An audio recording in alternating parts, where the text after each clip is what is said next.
within the party.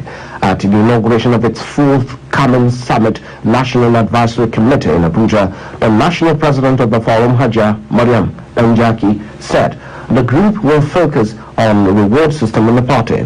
Mariam said the summit will also be a forum to project the laudable achievements of the renewed hope agenda of President Bola Tinubu and foster stronger collaboration ahead of the 2027 general election. The APSF was vetted with singular mission, internal democracy, and ensure grassroots the success of our great party to serve as a rallying point, strategize action in advancing the renewed hope agenda of President Bola Ahmed Tinubu as we work to secure APC victory at all levels now and beyond 2027. The Governor of Secretary of State Alhaji Ahmed Aliyu, represented by the Commissioner for Local Government Affairs Alhaji Ibrahim Adare, said the commitment of the forum was encouraging and will ensure the success of the summit and other programs in the favor of the APC. Similarly, a governorship aspirant on the platform of the APC National State and former Inspector General of Police Mr. Abubakar Adamu assured the group of his support in its quest to boost the chances of the party in the coming election. At the grassroots, I sat down with APC grassroots members in my state, all the wards. It is a same complaint that they have been neglected. But who are those to take responsibility for carrying along this after the election? It has to be within the state. It has to be the politicians that are governing the state to take responsibilities. Members of the conference organizing committee appreciated the forum for trusting them with this assignment, assuring it that they will not let it down in its commitment to endear the APC to Nigerians. Excuse me, you're listening to the news on the network service of Radio Nigeria. In the headlines this morning, President Bola Tinubu promises end to economic hardship. Stakeholders advocate more investment in tourism as World Marks Day. Still to come, federal government inaugurates neonatal mortality reduction initiative in Sokoto State.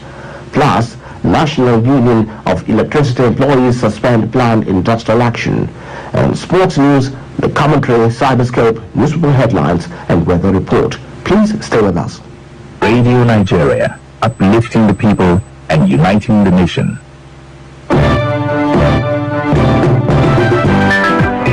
That we do due diligence because our goal, our mission is to safeguard the health of our country and we will never compromise on that. It's a mandate. COVID-19 vaccines are new and the side effects or adverse events must be well monitored. Therefore, if NAFDAC does not approve, the public should not use. Incisive, NAFDAC on your health, every Monday at 4:30 in the evening. NAFDAC on your health, it's all about your health.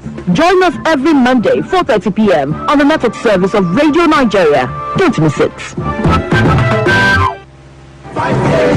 We health, now we end the day. All of us get work to do on top am. Time don't reach make we for sabi, can't take care from the beginning. Shey you sabi say HIV, AIDS, syphilis, and hepatitis na something we fit to dodge from, treat, and even no be death sentence again sef. Knowledge na power. You fit to live correct better life wey go make sense, treat, and get help when you need am. They fit to manage HIV with treatment, syphilis own na antibiotics, and for hepatitis na vaccine we go take knack am to fit escape from am. Regular testing na key for all of us to fit dey safe. Together we go fit stop the spread of HIV, AIDS, syphilis, and hepatitis. Always dey go for testing to sabi your status and stay safe. Prevention, treatment na your hand e dey. Prevention na key. Together we go fit end this pain. Follow your doctor relate. Run your test today. HIV, AIDS no be death sentence o. Enter we public health center wey near you pass today. This message na from the First Lady of the Federal Republic of Nigeria, Senator Oluremi Tinubu, CON. Radio Nigeria, uplifting the people and uniting the nation. Thanks for staying with us. The Imam of the National Mosque Abuja, Professor Lukman Zakaria, has called on Nigerians to remain united and contribute to the socio-economic development of the nation. Professor Zakaria, who led the prayers at the National Mosque Abuja to mark Nigeria's 65th independence anniversary, explained that leadership was a serious task that required prayers and the support of the people to succeed. Professor Zakaria prayed to Allah to guide the decision of the leaders with wisdom and compassion to achieve everlasting peace and security. Create the peace, O Allah, upon Nigeria, the cloud of insecurity, and establish lasting peace throughout our land, protect us from all forms of violence. The protector, we entrust Nigeria into your care. You are our ultimate protector. Guide our borders, our citizens, and all our resources. The Jumu'at service prayer was attended by traditional leaders, members of the Federal Executive Council, heads of security, and the diplomatic corps. The Federal Minister of Health has launched the Maternal and Neonatal Mortality Reduction Innovation Initiative, MANI, in Sokoto State as part of the federal government's renewed efforts to reduce maternal and infant mortality in the country. The move followed a 5-day meeting with stakeholders on how to effectively launch the project in the state with a view to achieving the desired objectives. Speaking at the launch in Dongin Shuni, which is one of the 4 pilots local government areas, the Planning and Estates Engagement Associate under the Renewed Hope Agenda on Health Policy, known as Sector-Wide Approach, SWAP, Dr. Adam Ahmed, said the project was a community-driven strategy to address maternal and infant mortality rate in Nigeria. Dr. Adam stressed that the project focused on repositioning primary health care centers, mobile health solutions, and engaging all stakeholders in a bid to reducing the menace in the country. He said Sokoto was selected as one of the pilot states due to its position as the second leading state battling with high rate of maternal mortality in the country. In a message, Governor Ahmed Amil of Sokoto State said the state had inaugurated a task force committee to assist in the implementation of the MANI plan. The federal government is to roll out a national initiative for cancer early detection, screening, and coordinated access to a network of care aimed at improving treatment outcome for cancer patients in Nigeria. The Director General, National Institute for Cancer Research and Treatment, NICRAT Abuja, Professor Usman Aliyu, announced this at the 14th National Scientific Psycho-Oncology Conference at David Umahi Federal University of Health Sciences, Uburu, Ebonyi State. Correspondent Amechiodo has details. The conference was organized to brainstorm on integrating psycho-oncology into Nigeria's mainstream cancer care, considering that cancer is not only a physical disease, but also poses an emotional and psychosocial challenge for patients and families marked by anxiety, deprivation, fear, and uncertainty. Professor Usman Aliyu described psycho-oncology as a critical component in modern cancer care, emphasizing that NICRAT have trained oncology workforce on the way to consider emotional and social well-being of a cancer patient alongside physical treatment. He pointed out that the institute had secured a dedicated budget line to support local research, while efforts were run to align Nigeria with the global campaign on elimination of cervical cancer by 2030. Nigeria has constituted and is actively driving the national task force to achieve the World Health Organization targets for cervical cancer elimination by the year 2030. Vice Chancellor of the University, Professor J.C. Uneke, represented by Deputy Vice Chancellor Academics, Professor Kiruka Faloromi, said the university was committed to supporting research in psycho-oncology. Together we can pioneer psycho-oncological models tailored to Nigeria's unique context models that empower healthcare providers and uplift those bearing the unseen burdens of cancer. The National President, Psycho-Oncology Society of Nigeria, Dr. Elizabeth Odanye, explained that the event would enable participants to share cutting-edge research findings on imperatives of counseling for effective treatment of cancer cases. We will showcase effective clinical psycho-oncology interventions and strengthen multidisciplinary collaborations. Delivering a keynote address, a professor of disciplinary public health and community medicine, University of Medical Science, Ondo State, Michael Asuzu, identified general resistance, medical doctors in oncology services, psychiatrists, palliative care, and all those involved in the wide spectrum of oncology services as the challenges facing quality psycho-oncology care in Nigeria. In Abakaliki, Amici Udo, Radio Nigeria. And now to a labor matter, two major electricity unions have suspended their planned nationwide strike following the intervention of the federal government. The National Union of Electricity Employees, NUE, and the Senior Staff Association of Electricity and Allied Companies, SIAC, had threatened to embark on industrial action over unresolved issues in the power sector. The workers had earlier planned to down tools to press home their demands from the Transmission Company of Nigeria, TCN, over non-implementation of the national minimum wage and other operational issues.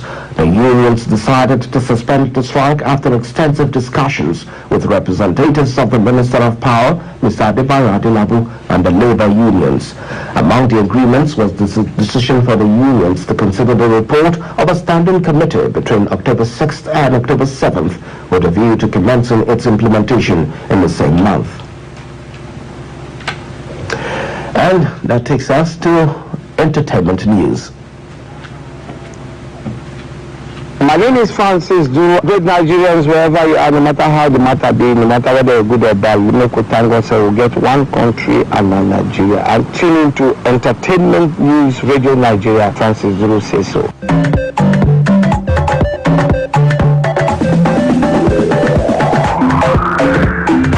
On entertainment news today, meet journalist Moniya Victor, who is set to attempt longest interview marathon in Abuja tomorrow. Plus, Abuja Theatre Mayor Patrick Otoro puts finishing touches to his latest special independent stage play, The Patriots.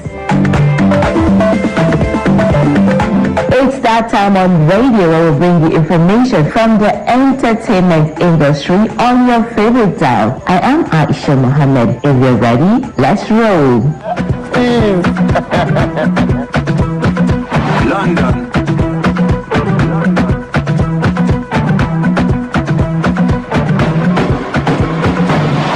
Hello, with everybody for you.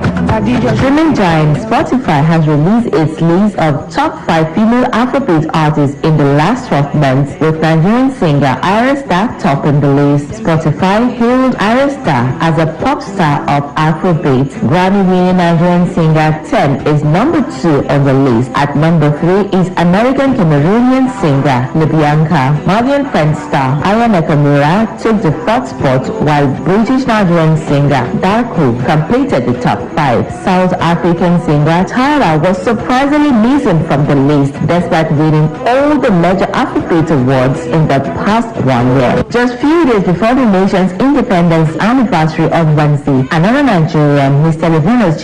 Victor, is set to break the Guinness World Record for the longest interview marathon in Abuja. Victor is a journalist and he tells Entertainment News that he is ready to attempt interviewing marathon of 72 hours 30 seconds. This record-breaking attempt is not just about endurance, it's about advocating for press freedom in Nigeria and across Africa. At a time when journalists face intimidation, censorship, threats, this marathon will serve as a good statement that the voice of truth cannot be silenced. The Imo State-born journalist hopes to begin the record-smashing feat tomorrow. The longest interviewing marathon was achieved by a Nigerian, Chizoba Bongbong, in Marbella, Spain, from 8th to 10th of March last year at 55 hours and 24 seconds.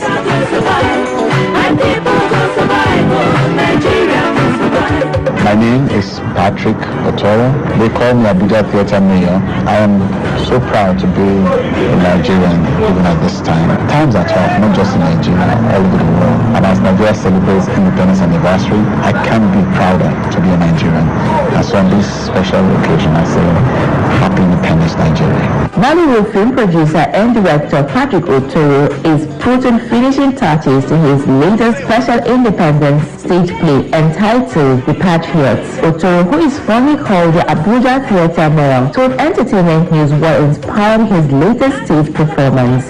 Telling Nigerian stories on stage, culturally, that way I can preach Nigeria to us Nigerians first and then to the world, that we're indeed a beautiful people. If we don't tell our stories, nobody will tell it for us. The star-studded play has the 2015 election in focus. What happened behind the scene, as narrated by former President Goodluck Jonathan. Written by Bimbo Manuel, the play will feature acts like Francis Jogo, Williams Bentley, and Patrick Dubois. Funke Akindele is set to light up the holiday season once again with another Nollywood blockbuster. The Nollywood powerhouse has officially announced her latest movie titled Behind the Scenes, marking her third consecutive December release. Taking to Instagram to tease the upcoming film, Funke Akindele shared a cryptic yet exciting message with fans. Every Christmas has its story. This one begins behind the scenes. It will blow your mind. Funke Akindele previously captivated audience with Tribe of Judah in 2023 and Everybody Loves Jennifer in 2024. With each release, she has cemented her place as a staple in Nigeria's holiday film calendar, while full plot details remain on the wrap.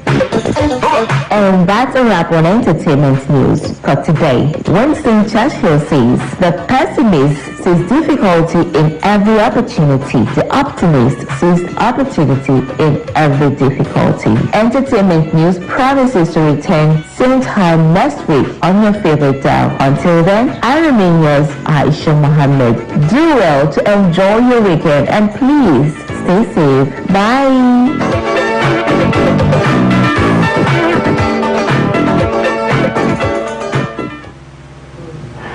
We say happy independence to everyone, even in the entertainment industry. That takes us to sports. Rema Stars ease into next round of the CAF Champions League. Over now to Christy Dashi for details of this and more.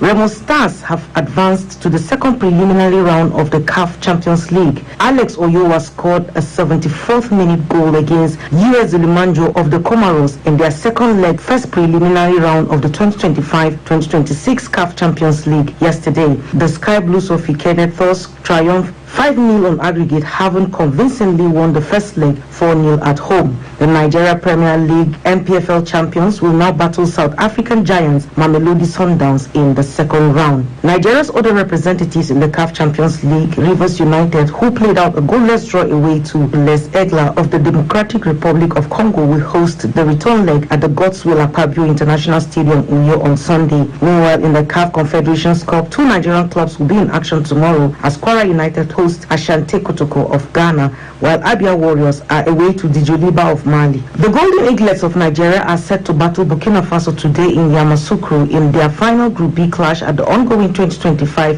WAFU B Under 17 Championship in Cote d'Ivoire. The Nigerian boys have put one leg in the semi-final after defeating Benin Republic 4-1 in their opening game on Wednesday. Head coach of the Eaglets, Manu Garba, has given assurance that his side will keep improving as the championship goes on. Every competition goes to all three matches at this format. These boys were just assembled 1 month ago, but never played any international friendly. This don't affect international friendly match. So I can say the boys gave good account of themselves. They will have some lapses left for them, but Nigeria have something up its sleeves. We know that if we win this match, unless we have our foot in the semi-final. But as the competition progresses, we're going to see a better Nigerian team. I believe they will play better than this. The top two teams at the WAFU B Under 17 tournament will qualify for the 2026 Africa Under 17 Cup of Nations. Away from football, the Nigeria Basketball Federation Premier League, originally scheduled to hold today, has been postponed. The new date is Sunday, the 28th of September 2025. 16 teams divided into two groups of Atlantic Conference and Savannah Conference will be in action in the league. The outlook of the incoming board of the Handball Federation of Nigeria, HFN, will become clearer today when pools that will produce the 6 zonal representatives holds. Election for the 15-member board of the HFN earlier began in the month with the position of technical and players representatives. The election held at the Velodrome in Package A of the MQ Abiola National Stadium, Abuja, produced former international head coach of the FRSC Safety Shooters and Safety Babes, Bala Mohammed, who retained his place on the board as technical representative. The election for the post of players representative was also a clean sweep for Teladada Aliyu of Niger United Handball Club of Mina. The International Tennis Federation (ITF) has confirmed that Nigeria's men's tennis team will play Uzbekistan in the 2026 Davis Cup World Group 2 playoffs. The high-stake clash is set to hold in Nigeria from February 6 to 8, 2026. Team Nigeria earned their playoff spot after an inspired campaign at the African Group 3 tournament in Harare, Zimbabwe, where they secured promotion alongside Namibia and Senegal. Their opponents, Uzbekistan, came into the tie as a top seed, currently ranked 49th in the world. While the challenge is formidable, Team Nigeria's Davis Cup coach Benson Isichel expressed confidence in the team's ability to rise to the occasion, backed by home support and the momentum of recent performances. The players are hungry. They try the local ones need exposure. The more tournament they play, and not just local tournament, the ones they travel to play. That experience, it goes a long way. Then the foreign ones are already exposed, so they know how to go about their task. We are trying to see some of our foreign players can come in and play for us. We are talking to a couple of them in the diaspora. The February showdown is expected to draw attention across Africa and beyond as Nigeria looks to script a new chapter in the Davis Cup journey. And Chief of Naval Staff Spikers Shola Oladapo says her side came into the 2025 Controller General of Customs National Volleyball League with determination to make an impact. So far, the team has played 6 matches, won 5 and lost just 1. Coach Oladapo said her team played according to script. I want to rate our last match, this very one, 10 over 10, because we really prepared for this one. And my players played all out. They played to instruction and they went all out. It's a victory and we'll continue to say thank you. Chief of Naval Staff Spikers yesterday in March Day 6 of the league defeated Chief of Army Staff 3-0 of 25 to 18, 25 to 21 and 26 to 24. That's it on sports. I am Christy Dashi. Thank you, Christy. And that takes us to the commentary, which is on tourism and economic diversification in Nigeria. It is written by Mr. Chuks Akamadu of the Institute of Tourism Professionals of Nigeria. Tourism is the act of traveling away from one's usual environment to experience new places, cultures, and activities, whether for leisure, business, religion, or health. But tourism is not new. It has been part of human life for thousands of years. In ancient times, people traveled to see the pyramids of Egypt and the Olympic Games in Greece. During the Middle Ages, many journeys were made for religious purposes, such as pilgrimages to Mecca or Jerusalem. Later, in the Renaissance period, wealthy Europeans embarked on the famous Grand Tour to learn about art, culture, and history. With the Industrial Revolution came trains, ships, and better roads, making travel faster and affordable. In modern times, airplanes, cars, and improved communication systems made tourism a global industry. In truth, tourism grew out of our natural curiosity and our search for adventure, spirituality, and relaxation. Today, as the world marks World Tourism Day 2025, we're reminded that tourism is more than leisure. It is an engine of growth and a pathway of economic diversification. Nigeria has long depended on oil and gas, making us a mono economy. But with the world moving quickly from fossil fuels to green energy, the call for diversification has become urgent. Tourism is one of the easiest and most promising options we have. Our country is blessed with rich and unique attractions. Some of them are Obudukato Ranch and Tinapa Business Resort in Cross River State, Argungu Fishing Festival in Kebbi State, Olumo Rock in Abeokuta, Ogun State, a massive granite outcrop that once served as a fortress for the Egba people during the wars, Ikogosi Warm Spring in Ekiti State, a natural wonder where warm and cold springs flow side by side without mixing, New Yam festivals across Southeast and the colorful Durbar Festival in northern Nigeria, Ogbuni Cape Cave in Anambra State, which is a spiritual and historical cave complex with tunnels and chambers, Badagry slave routes in Lagos State, a heritage site preserving Nigeria's slave trade history, Lekki and Alpha Beaches in Lagos State. These destinations could compete globally and keep visitors coming back for more. Sadly, Many of these treasures remain underutilized due to weak infrastructure, poor investment, and lack of supportive government policies. Federal and state governments often ignore these assets, thereby missing out on the jobs, revenue, and community development they can bring. Tourism is unique because its benefits spread across society. It supports airlines, bus and taxi drivers, hotels, tour guides, local food vendors, and artisans. It creates jobs for the skilled, semi-skilled, and unskilled, making it one of the most inclusive industries. Tourism is not elitist. It empowers everyday people while boosting the local economy. If countries like the UAE, Kenya, South Africa, the Maldives, and the Bahamas can thrive on tourism, why not Nigeria? Our potential is vast, but only serious investment, strong policies, and political will can unlock it. As Nigeria develops a new tourism policy, stakeholders must ensure that it goes beyond paperwork. With commitment, tourism can become a true pillar of Nigeria's economy, creating jobs, attracting investment, and driving sustainable growth. On this World Tourism Day, let us resolve to give tourism its rightful place in our national development agenda. If we are truly serious about economic diversification, then tourism must no longer be a side note.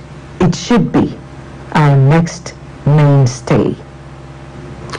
That spotlight on tourism, that commentary on tourism and economic diversification in Nigeria was written by Mr. Chuks Akanadu and read by Rachel Bwala.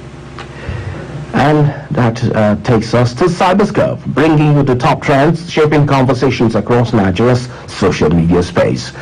We start from the southwest, where all roads are leading for, that is Ibadan, which is buzzing across platforms as Governor Seyi Makinde officially presented the Certificate of Instrument of Office and Symbol of Authority to His Imperial Majesty Oba Rashidi Adewolu Ladoja Arusha I as the 44th Olubadan of Ibadan land. Social media has been flooded with praise for Ibadan's orderly succession system. One user on X wrote, "Only in Ibadan will you see royalty and politics blend this smoothly without chaos." And we say, Kabiyesi, congratulations to the new Olubadan and the people of Ibadan land. And may your reign be long and successful. And moving on, Pengusan is trending after nearly 90% of Nigerian workers at Dangote refinery were reportedly sacked 24 hours after joining the Petroleum and Natural Gas Senior Staff Association of Nigeria. Labor unions are demanding reinstatement, warning of nationwide protests. Nigerians on social media are furious, so you can build a refinery worth billions but can't respect workers' rights. One person fumed. Another wrote, "If this stands, no worker in Nigeria is safe." So we pray for peace to reign in that area. On the global stage, Israeli Prime Minister Benjamin Netanyahu is trending after dozens of UN delegates staged a walkout during his address at the General Assembly. His vow that Israel will finish the job in Gaza triggered outrage. Nigerian netizens joined the global conversation. How many more lives before this job is finished? Asked one. Another wrote, "The walkout shows the world is tired of empty justifications for endless war."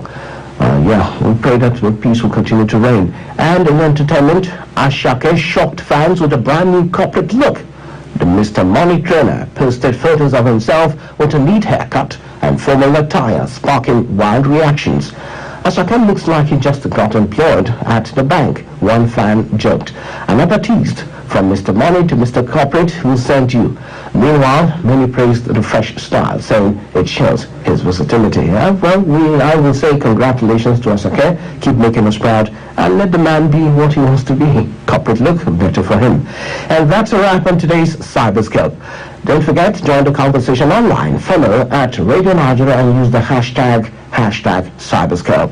Cyberscope today was compiled by Hadiza Abdurrahman. And for newspaper headlines, we begin with The Punch. 20 gardeners borrow 458 billion naira amid rising debts. Deadly bargain.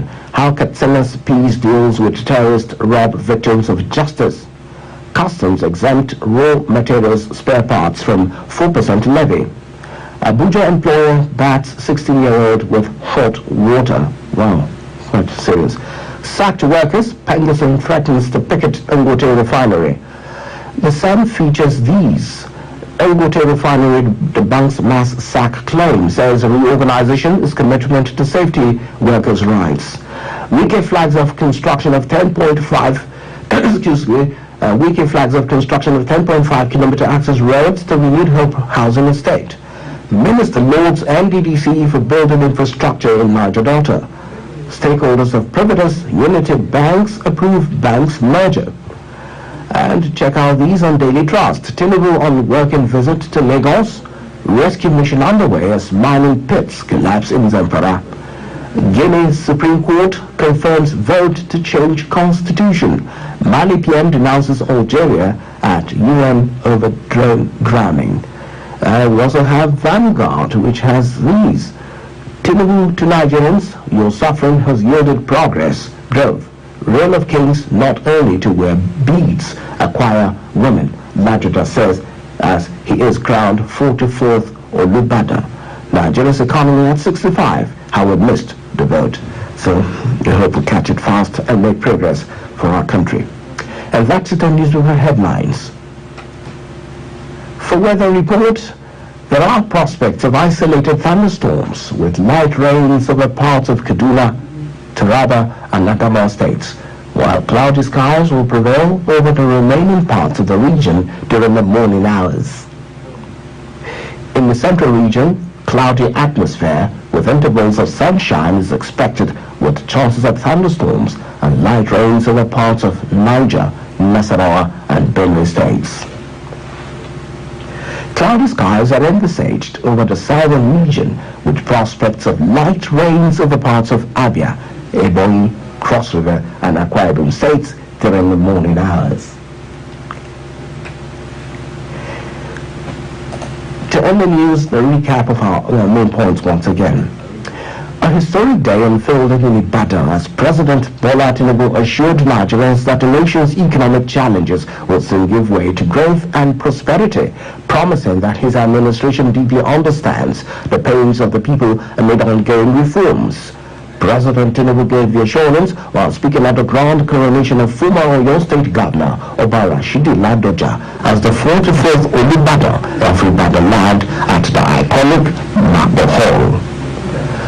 Stakeholders have advocated adequate measures to project tourism to boost economic development as the international community marks World Tourism Day.